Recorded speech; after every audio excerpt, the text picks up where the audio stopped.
What's good, YouTube? It's your boy, Blue Blood Sports TV, back at y'all with another one. So, Eddie Hearn says that he's narrowed it down to about two guys that Dillian Whyte will possibly face either July 6th or July 13th. He says they're just waiting on the decision to come back from the WBC in their appeal. They appealed the fact that Dominic Breazeale was the mandatory challenger for the WBC title, although Dillian Whyte was #1 ranked in the WBC ranking, so they appealed it.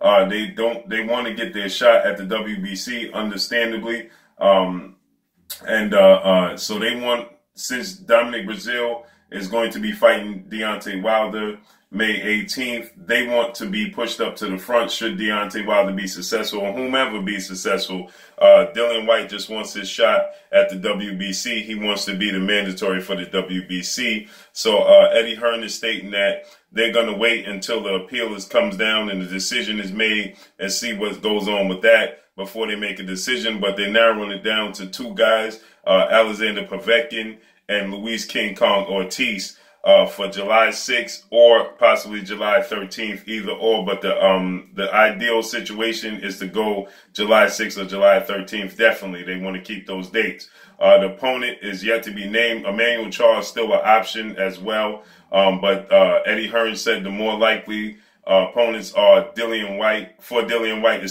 are Luis King Kong Ortiz, once beaten Southpaw, Cuban Southpaw heavyweight contender, and former WBA champion Alexander Povetkin, whom lost to Vladimir Klitschko and lost to Anthony Joshua via knockout, via stoppage, right? So that's good news. Hopefully this comes to fruition. I would love to see Dillian Whyte take on the likes of Luis Ortiz or even Alexander Povetkin. Preferably, the world is going to say, the boxing world is going to say Luis King Kong Ortiz.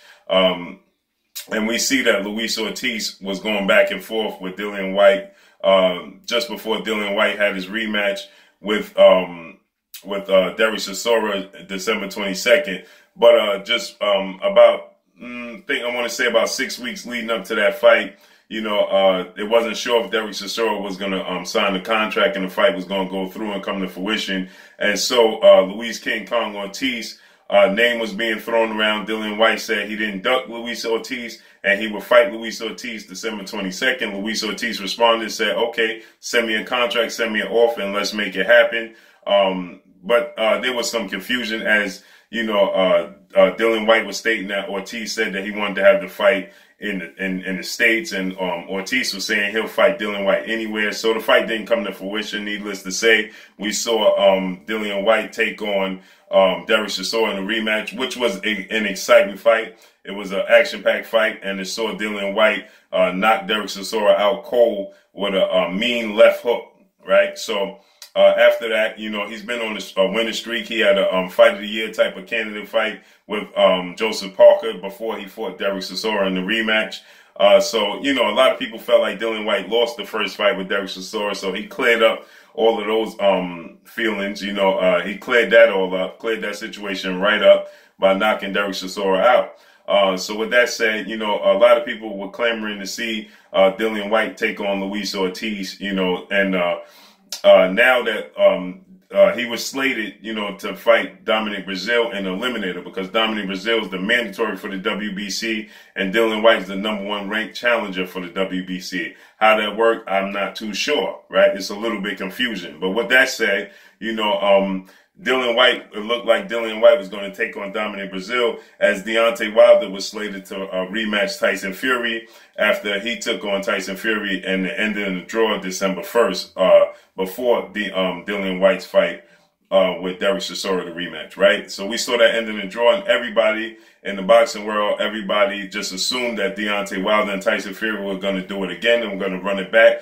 as they both fighters were claiming to want the fight. And then Tyson Fury ended up pulling out the fight and signing a deal with top-ranked Bob Arum at ESPN, which was unseen. It came out of nowhere, and that fight fell through. With that fight falling through and Dominic Breazeale being the mandatory, Dominic Brazil opted not to fight Dillian Whyte because he was slated. They were in negotiations to fight each other.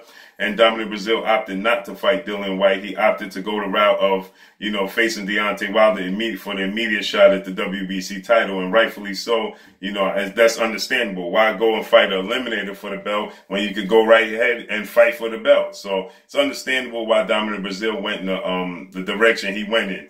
With that said, that left Dillian Whyte out in the cold, now without an opponent. But we saw Luis King Kong Ortiz victorious on his last fight. And now everybody's clamoring to see Luis King Kong Ortiz versus Dillian Whyte, and hopefully they make that fight. I don't know too many people will complain about Alexander Povetkin. That should be an exciting fight, but most of the boxing world, including myself, would love to see Dillian Whyte take on the likes of Luis King Kong Ortiz, who's once beaten. Only loss was to Deontay Wilder, and seems like the most avoided fighter in the sport of boxing, in the heavyweight division, should I say. So, everybody would love to see Dillian Whyte take on Luis Ortiz, as they have history and been going back and forth via social media. So let's make it happen, man. If they can make it happen, we should make it happen. Luis Ortiz versus Dillian Whyte. But it's looking more like there's numerous options, as Eddie Hearn is saying. They narrowed it down to 2, Ortiz and Povetkin. But he's also mentioned that a possibility is Emmanuel Charr and things of that nature. So, it's yet to be seen. But hopefully Luis King Kong Ortiz get his shot, because Luis King Kong Ortiz is coming up in the rankings in the WBC as well. So he's going to be vying for that mandatory spot, just like Dillian Whyte. So I'm pretty sure at some point in time, the WBC will order Ortiz versus Whyte. I would prefer to see Ortiz versus Whyte in an eliminator, making the winner the mandatory for the WBC. Why not, right? Deontay Wilder already stated that if Dillian Whyte is successful against Luis King Kong Ortiz, he'd give him an immediate shot, hands down, bar none, no hesitation. So let's see what happens, man. Go ahead and fight Luis King Kong Ortiz in an eliminator, Dillian Whyte, and then let's see. And Deontay Wilder, I'm pretty sure he was a man of his word, and he'll give you an immediate shot at that title. So let's make it happen. But that's all I got, man. Let's see what happens, see how this all plays out. It's your boy, Blue Blood Sports TV. Hate, like, comment, and subscribe. If you haven't subscribed, hit the subscribe button, hit the like button, hit the bell icon to get all the new notifications. Follow me on Instagram at Blue Blood Sports TV, all one word. Y'all already know what it is. Shouts out to the entire LDBC. Shouts out to New Media. Shouts out to Black Media Row. Make sure you like and share these videos. Eddie Hearn claims that Dillian Whyte has narrowed it down, that he's narrowed it down to 2 fighters, Luis King Kong Ortiz or Alexander Povetkin, to face Dillian Whyte either July 6th or July 13th. That's all I got for y'all. Peace.